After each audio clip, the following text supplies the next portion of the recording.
My name is Tracy Ford. My rank is sergeant, and the branch of service I'm in is Army. My name is Omar Milan. I'm originally from Mansfield, Texas. I joined the Marine Corps in 2000 and was honorably discharged in 2004 and decided that civilian life wasn't for me. So I joined the Air Force for 3 years. I went to EOD school in 2006 and then moved back to Marine Corps in 2008 and retired in 2014. I was in the Army. I went to Iraq October of '06. I was there for 15 months and I came back in early 2008. I was hit on a convoy into Crit. I'm an M249 saw gunner, which is 22 pounds. I had to jump from the truck. When I jumped, it caused trauma to my bladder, and the trauma to my bladder caused my kidneys and my bladders to shift and not function. Bled internally. I know I was medevaced right away. I don't remember anything when that happened. January 9th, 2012, we were on a convoy out to a post blast. My team got out. We did a post blast of the area. We found a secondary, and as I was walking away from it, because I placed a charge to dispose of the explosives, as I was walking away, I stepped on a third one that was in that area that we had missed. The injuries that stemmed from that IED blast were amputation of my right leg below the knee. I had massive tissue damage to the back of my left leg. I lost my index finger and part of my middle finger on my left hand. I also lost the use of it because my thumb just, it doesn't work anymore. And then on my right arm, I'm partially paralyzed because the ulnar nerve got destroyed. So I can't rotate it because they had to fuse it in place. One IED blast that I went through that it injured my lower back. I have sciatica, I have a bulge disc, I had fractured 2 vertebrae in my lower back and it caused my spinal canal to narrow. And I also have a TBI and PTSD. On December 26th at approximately 8:30, a tornado hit our house.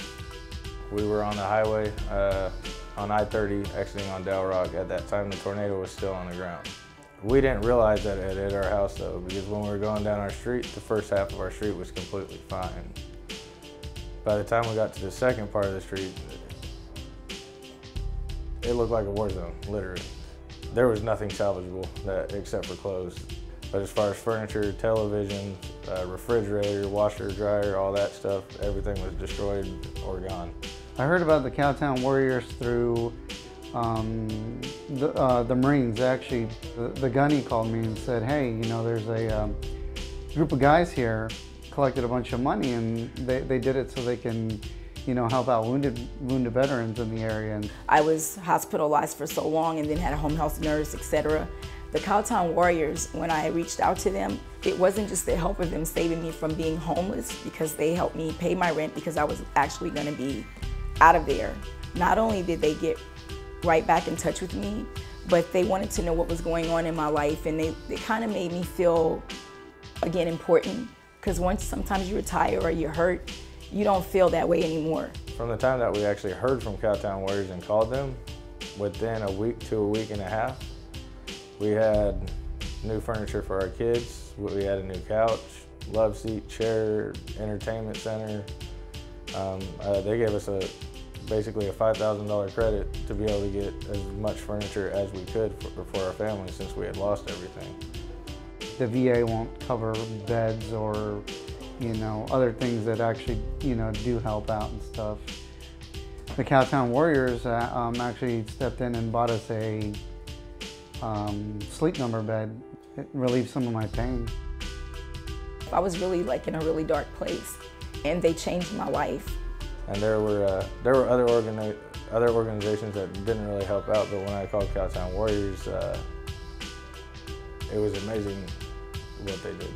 And they looked to me as a hero, like they talked to me like a hero. When they would call me, I never really get phone calls unless it's medical or a bill collector. So to have someone call you, even after they've helped you, to show you still how important you are to them, it meant a lot to me. Some organizations, they help you out and then they kind of forget about you. They actually asked me to come on and help them out by being their liaison, keeping in contact with the guys that they help. If it wasn't for them at that time, I don't know where I would be right now. I just probably would have been evicted and probably somewhere in my truck, sleeping in my truck, because I was almost, like I said, homeless. I had no way of getting that money. As of right now, I have a certificate in administration of justice and law enforcement. I'm going back to school to get a bachelor's for business administration, and since I've heard of Cowtown, I basically decided that when I get my degree that I want to work for Cowtown because of what they've done and what they are doing. You know, the Army say you can't cry, but I really appreciate you guys helping me. And from me to you also, just thank you.